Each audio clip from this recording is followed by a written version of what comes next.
سے ہم فائدہ اٹھائیں گے کہ ختم قرآن کی بھی تقریب ہو جائے اور درس سے قرآن کا بھی اہتمام ہو جائے۔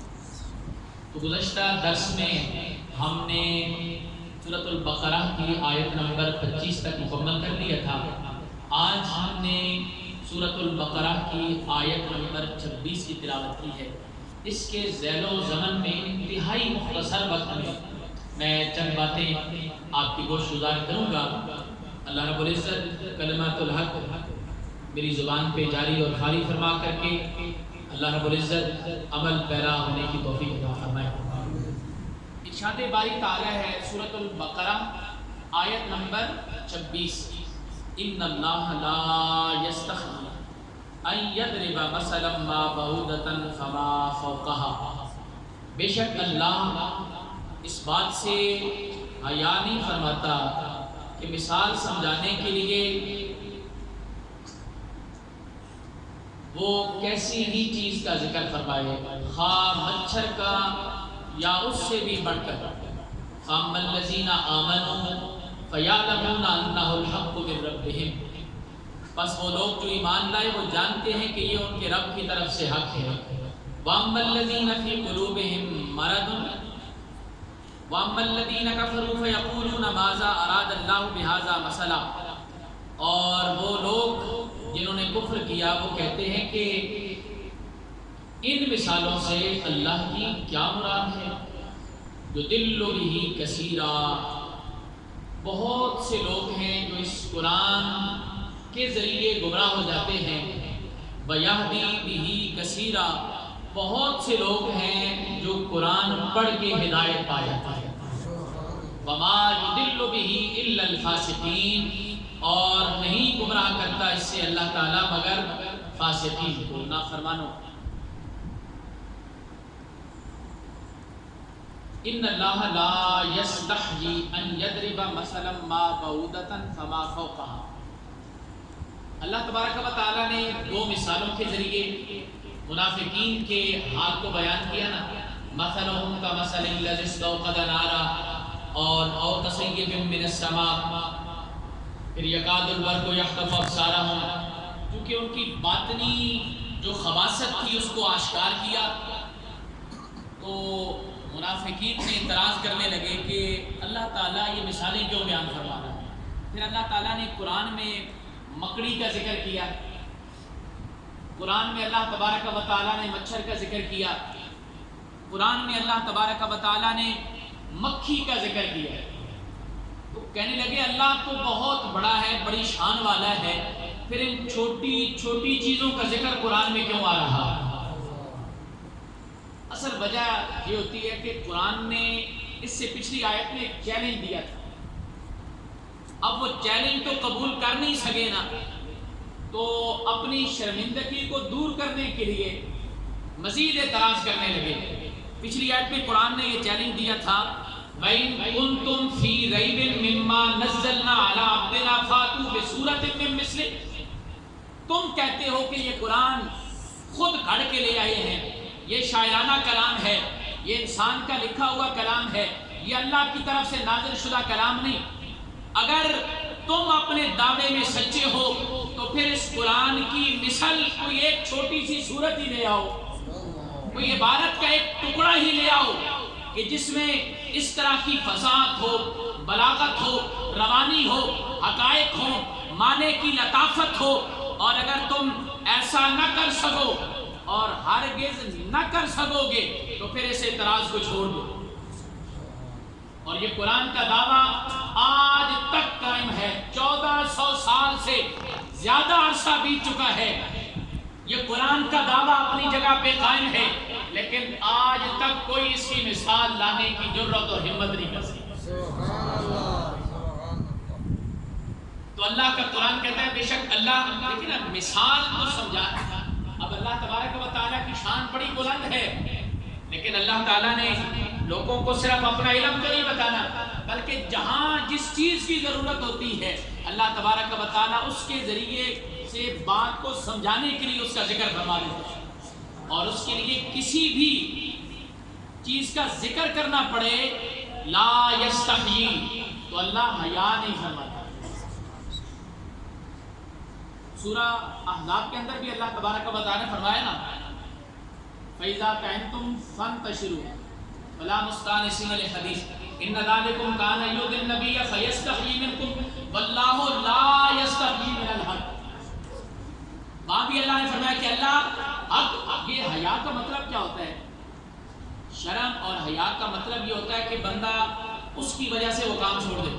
ایک نوجوان بچہ اگر سگریٹ پیتا ہو، خدا نہ کرے کہ کوئی پیے، لیکن اگر پیتا ہو اپنے بزرگوں کو دیکھ کے وہ اس کام سے روکا رہے تو کہیں گے کہ یہ بڑوں کے ادب، حیا اور شرم کی وجہ سے اس کام سے رک گیا ہے۔ حیا کا مطلب شرم کا یہ ہوا کہ اس کی وجہ سے بندہ وہ کام چھوڑ دے، تاکہ اللہ تبارک و تعالی اس بات سے حیا نہیں فرماتا کہ وہ کسی کی وجہ سے حق بات لوگوں کو بتانے سے رک جائے۔ اللہ کے نبی صلی اللہ علیہ وسلم کے بعد دوسرے مقام پہ جہاں اللہ نے فرمایا نا کہ اللہ حیا نہیں فرماتا، صحابہ بیٹھے، سرکار کی دعوت ولیمہ تھی، حضرت زینب سے عقد ہوا، کھانا کھانے کے بعد دیر تک بیٹھے رہے، آپس میں باتیں کرتے رہے، تو سرکار کے قلب اطہر پہ کچھ ملال ہوا، چونکہ حجرے چھوٹے تھے تو اس کی وجہ سے ایک تکلیف ہوئی، لیکن آپ تو کمال اخلاق عظیم کے فائز تھے، خاموش رہے، کچھ نہیں کہا، لیکن خالق کائنات نے قرآن نازل کیا۔ اللہ اکبر! ادب مصطفیٰ کتنا ہے، اللہ کی نگاہ میں مقام مصطفیٰ کتنا ہے کہ ایک معمولی سی بات کی وجہ سے جو آپ کے قلب اطہر میں وہ بات پسند نہیں آئی تو اللہ تبارک و تعالی نے فرمایا فَإِذَا تَعِنْتُمْ فَانْتَشِرُوا، جب تمہیں میرے محبوب بلائیں آؤ، لیکن کھانا کھا کے بعد پھر چلے جایا کرو، وہاں بیٹھ کے باتیں نہ کیا کرو۔ تمہارے اس عمل سے میرے حبیب کو اذیت پہنچی ہے، وہ تو شرم کی وجہ سے تمہیں نہیں کہتے، لیکن ان اللہ لا یستحیی من الحق، اللہ حق بات کہنے سے نہیں شرماتا۔ یہاں بھی اللہ فرماتا ہے ان اللہ لا یستحیی ان یضرب مثلا ما بعوضۃ فما فوقها،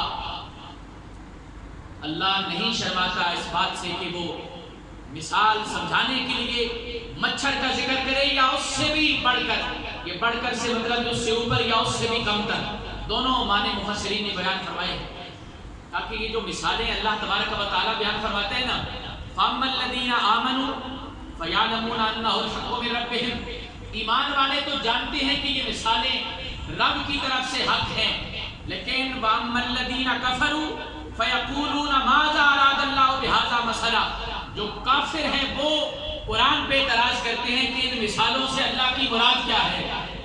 یُضِلُّ بِهِ کثیرا وَیَہدی بِهِ کثیرا، بہت سے لوگ قرآن پڑھ کے گمراہ ہو جاتے ہیں، بہت سے لوگ قرآن پڑھ کے ہدایت پا جاتے ہیں۔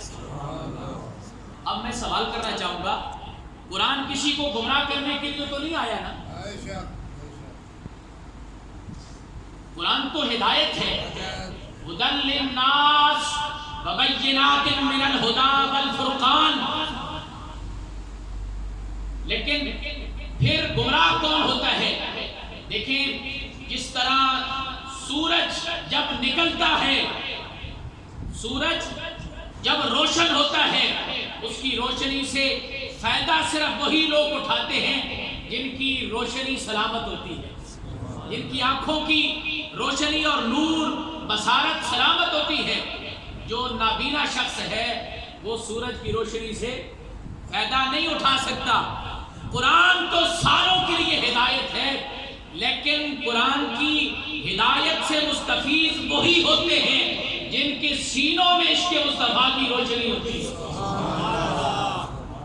دیکھیں بارش ہو رہی ہے باہر، جب بارش ہوتی ہے، بارش تو ساری زمینوں پہ یکساں برستی ہے نا، لیکن جب زرخیز زمین پہ بارش برستی ہے، وہاں پہ فصلیں لہلہاتی ہیں، باغ و بہار کھلتے ہیں، پھول کھلتے ہیں، لیکن یہی بارش جب کوڑا کرکٹ پہ برستی ہے، گندگی کے ڈھیر پہ برستی ہے، تو وہاں پھول نہیں کھلتے، وہاں بدبو پھیل جاتی ہے۔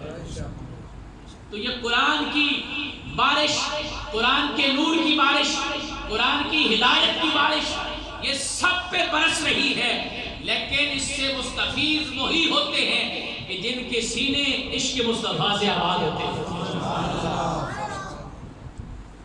بندہ قرآن پڑھے اور جس سینے پہ قرآن نازل ہوا ہے اس کا ادب دل میں نہ ہو، پھر قرآن ہدایت نہیں دیتا۔ لیکن اب قرآن پڑھنے والے آج دنیا میں آپ کو بڑے ملیں گے، تلفظ بڑے اچھے، مخارج بڑے اچھے، قلقلہ بھی کر رہے ہیں، اخفاء ادغام اظہار کر رہے ہیں، مخارج کا خیال کر کے، قواعد کا خیال کر کے پڑھ رہے ہیں، پڑھا رہے ہیں، لیکن دل محبت مصطفیٰ سے خالی ہے۔ اب ذرا تصور کریں، ایک بندہ قرآن پڑھے اور نیت یہ ہو کہ میں قرآن اس لیے پڑھ رہا ہوں تاکہ میں ثابت کروں کہ اللہ کے نبی نور نہیں بلکہ بشر ہیں، اور وہ قرآن کی آیت پڑھے، قل انما انا بشر مثلکم یوحی الی انما الہکم الہ واحد۔ دیکھیں جی، قرآن کہہ رہا ہے، اللہ کے نبی صلی اللہ علیہ وسلم فرما رہے ہیں میں تمہاری طرح بشر ہوں، پڑھ قرآن رہا ہے، لیکن جس نبی پہ قرآن نازل ہوا ہے اس کی شانوں کی تنقیص تلاش کر رہا ہے۔ بتائیں قرآن سے ہدایت دے گا؟ وہ گمراہ ہوگا نا۔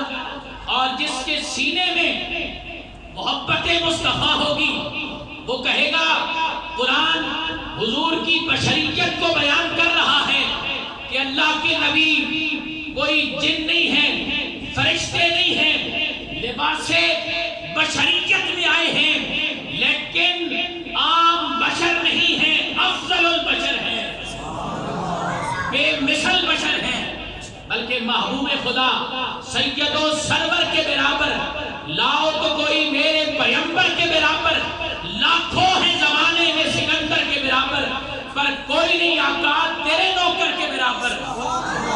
ناداں انہیں کہتے ہیں اپنا سنیازی، ذرہ نہیں ہوتا کبھی گوہر کے برابر۔ جس کے سینے میں عشق مصطفیٰ ہوگا وہ کہے گا اگر تم نے نا قل انما انا بشر مثلکم کو پڑھا ہے تو اسی قرآن کے اندر اللہ اعلان کر رہا ہے قد جاءکم من اللہ نور و کتاب مبین، ہم نے اپنے حبیب کو نور بنا کے بھیجا ہے۔ یہی قرآن پڑھتے ہیں، کوئی ولی نہیں ہے، کوئی مددگار نہیں ہے، ما لکم من دون اللہ من ولی ولا نصیر، پڑھ قرآن رہے ہیں لیکن تعویل باطل کر رہے ہیں، بتوں کے لیے نازل ہونے والی آیتوں کو اللہ کے محبوبوں پہ جسوا کر کے خود بھی گمراہ ہو رہے ہیں، لوگوں کو بھی گمراہ کر رہے ہیں۔ جو محبت مصطفیٰ میں ڈوب کے قرآن پڑھتا ہے پھر وہ انہیں جواب دیتا ہے کہ نانا یہ آیت اللہ کے ولیوں کے لیے نہیں، محبوبوں کے لیے نہیں، یہ بتوں کے لیے نازل ہوئی ہے۔ اللہ اپنے ولیوں کے لیے فرماتا ہے انما ولیکم اللہ ورسولہ والذین آمنوا الذین یقیمون الصلاۃ ویؤتون الزکاۃ وهم راکعون۔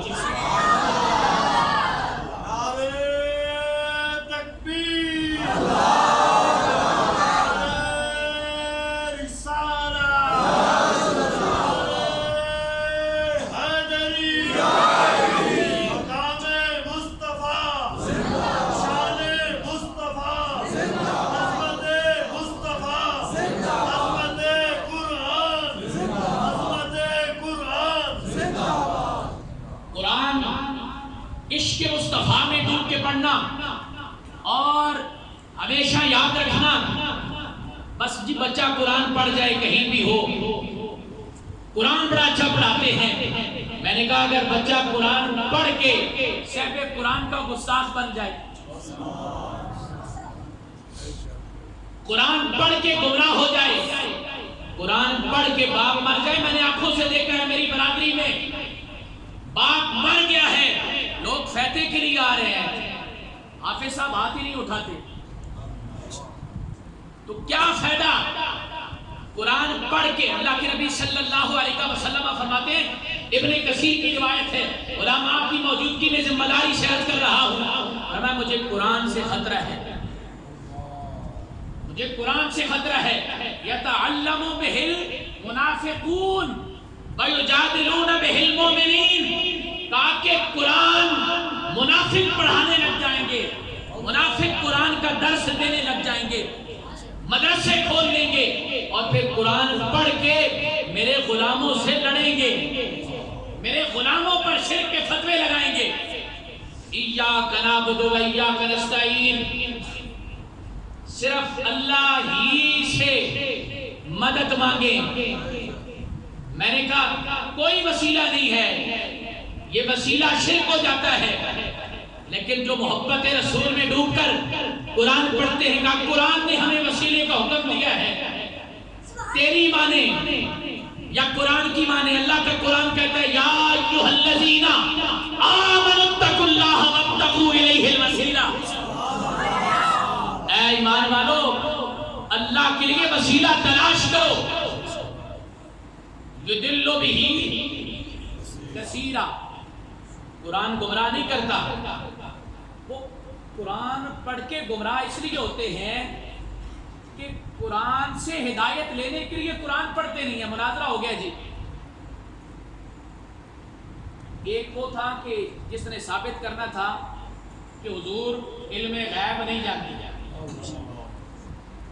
اور ایک صحیح العقیدہ عالم دین جس نے ثابت کرنا تھا کہ حضور رب کی عطا سے سارا کچھ قیامت تک جانتے ہیں.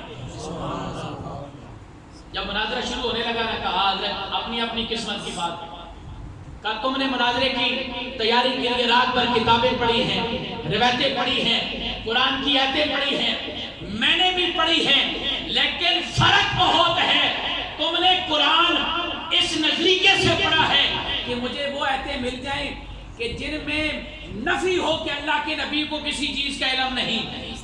میں نے بھی قرآن پڑھا ہے لیکن اس نیت سے پڑھا ہے، عشق مصطفیٰ میں ڈوب کے پڑھا ہے کہ وہ آیتیں تلاش کروں جن آیتوں میں اللہ اعلان کر رہا ہے میرے حبیب کو سارا علم عطا کر دیا ہے. عالم الغیب فلا یظہر علی غیبہ احدا، اللہ عالم الغیب ہے، اپنے غیب پر کسی کو مطلع نہیں کرتا. کوئی عالم الغیب نہیں سوائے اللہ کے. میں نے کہا یہودیوں والے کام نہ کر، آدھا ماننا آدھا انکار کرنا. اس سے اگلی آیت ہے نا الا من ارتضی من رسول،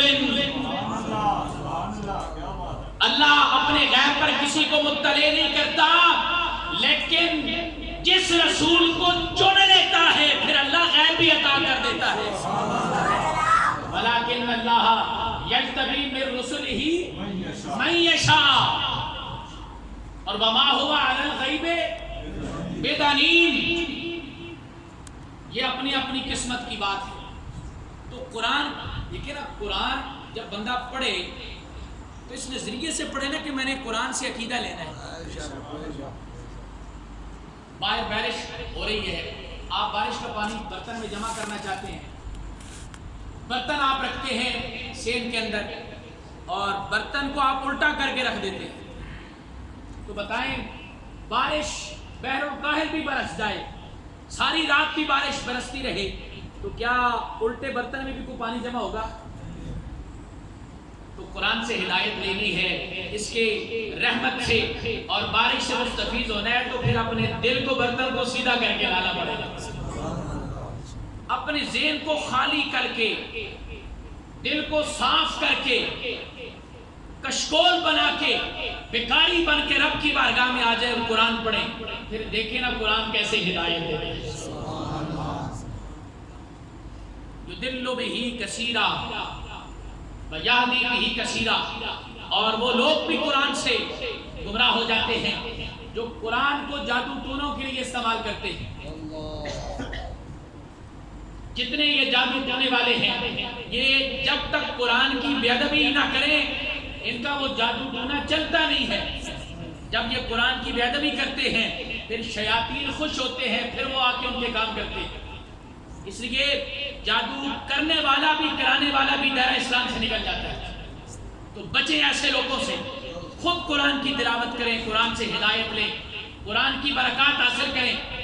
آپ جادو سے حفاظت چاہتے ہیں، 7 مرتبہ صبح، 7 مرتبہ شام، آخری 2 سورتیں پڑھیں، ہاتھوں پہ دم کریں، اپنے جسم پہ پھیر لیں۔